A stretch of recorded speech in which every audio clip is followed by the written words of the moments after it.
Bump mapping and displacement mapping are incredibly powerful techniques to add geometric detail to your models. This can be done through the Geometries tab under the shader. This is just under the regular AI surface shader. And under Geometry, we now have a slot called Bump Mapping. In the Bump Mapping, we will add a file node, which will set up everything we need in order to bump map our models. So we click on this little icon next to it. This allows us to have an input. And in this one, we will create a file node. What this does, this creates a bump 2D node, which actually allows us to have bump on our model. And where we see the bump value, instead of controlling this with a value, we'll control this with a file node. So click on that, and now we're in the file node. Under image name, we will go to our directory and we will choose disp logo. We'll use this for displacement later on as well. This is an image of the logo we have where 50% gray is neutral, meaning nothing is going to happen here, and white is going to push it out. If you had black, black would push it inwards. Now let's see what happens when we're doing this.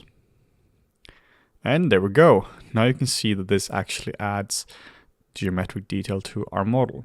This looks pretty good, but a bump map is very lacking in a lot of cases. The reason this is lacking is because this here is 100% fake. If we were to set the bump amount up, let's try that. You can go back and forth between nodes by clicking these two. So the bump amount is something like 5. While it becomes stronger, it's not creating geometry. This is all a cheat. And for certain things, this is fantastic. If you're doing pores or very fine details, maybe it's wood grain or something like that, and you're not really going out of the silhouette, this is perfectly fine. But if you are going outside a silhouette, you have to actually generate topology. You have to generate geometry for our model. We do that with a displacement map. If we go back to our shader, now we can kill the bump map. We can, actually let's store it. We can store it down here. Now you can see we have a snapshot of it. We'll cover this in a later video as well. Right click, bump mapping, break connection. And now you can see that we have broken the connection. The way we set up a displacement node is quite simple. We go all the way out until we're back into the shader group. And like we briefly mentioned before, the displacement map can be found under the displacement material slot. In this one, we input a file texture, which will create a displacement shader node. And under the displacement amount, you can see it's this one because this is yellow. We click on this little icon, and that takes it to a file node. And under image name, we can use the same image as before, disp logo. And now this should go a little bit crazy. So the reason why this here goes crazy is because we haven't actually changed anything when it comes to the model yet. This is why displacement maps are a little bit more complicated than bump maps in the way that we actually have to subdivide the model at render time. So let's do that. If you go to the shape node, then under Arnold, we have a bunch of different options for Arnold. And one of them, which is really cool, is subdivision.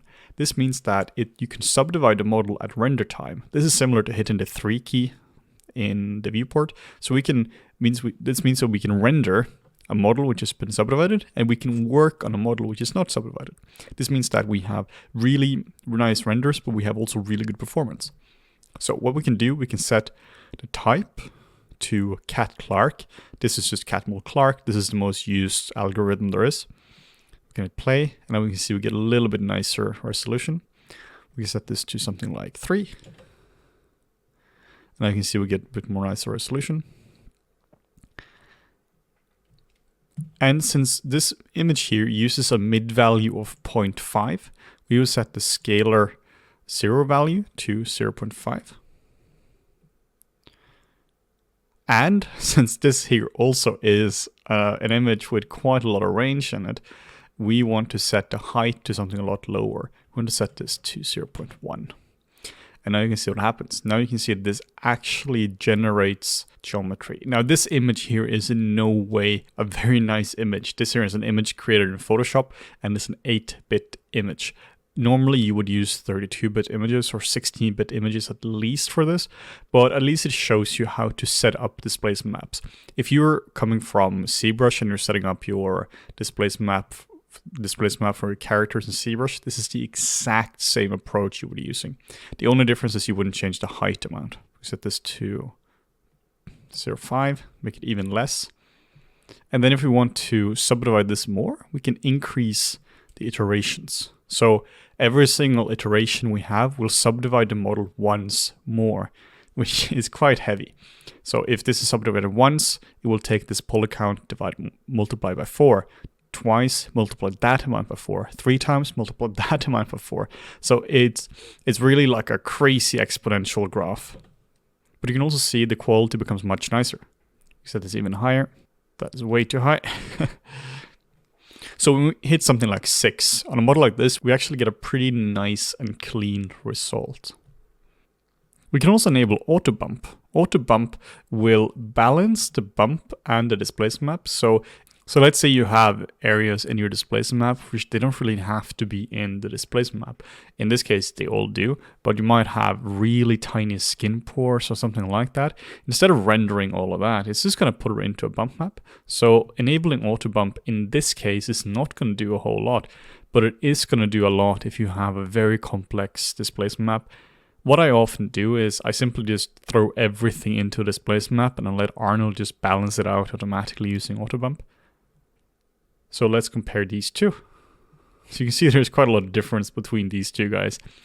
This one looks okay, but it doesn't respond at all to actual physical laws. It's not going to cast shadows or anything like that. Reflections are going to be a bit weird. But in this case, this will be completely accurate because this actually generates geometry. So in short, we can make a bump map very easily. If you go to the shader, we can go under geometry, bump mapping, add a node, make a file node. Under the file node, we add our actual, let's go back one more. Under the bump node, we will add a file node. And in the file node, we will choose our map. For displacement mapping, we have to go back into the shader group. This is what you can see here, SG. And under the shader group, this is where we add our displacement map. Under the displacement map slot, we input a file node. And under the file node, we select our map. And then once we've done that, then we have to go back into the actual shape node. This is, again, what we talked about in some of the very earliest chapters. This is where we can control how Arnold will draw the object. So in this case, we're drawing it with 6 subdivisions. This is incredibly useful because you will use this all the time. Low viewport, super responsive viewport, but 6 full subdivisions at render time.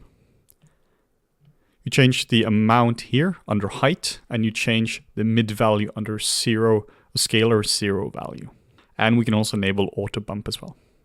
If you want to see what this actually looks like in terms of the node graph, this is pretty simple. We have the shader group, and then we have the displacement shader, and then we have the actual image, then we have the 2D place node. You don't really have to think about this one. So what's really important about displacement maps to remember is that you have to go into the shape node and you have to enable subdivisions, and you also have to change the mid value, and you have to change the amount if you're tweaking the maps like this.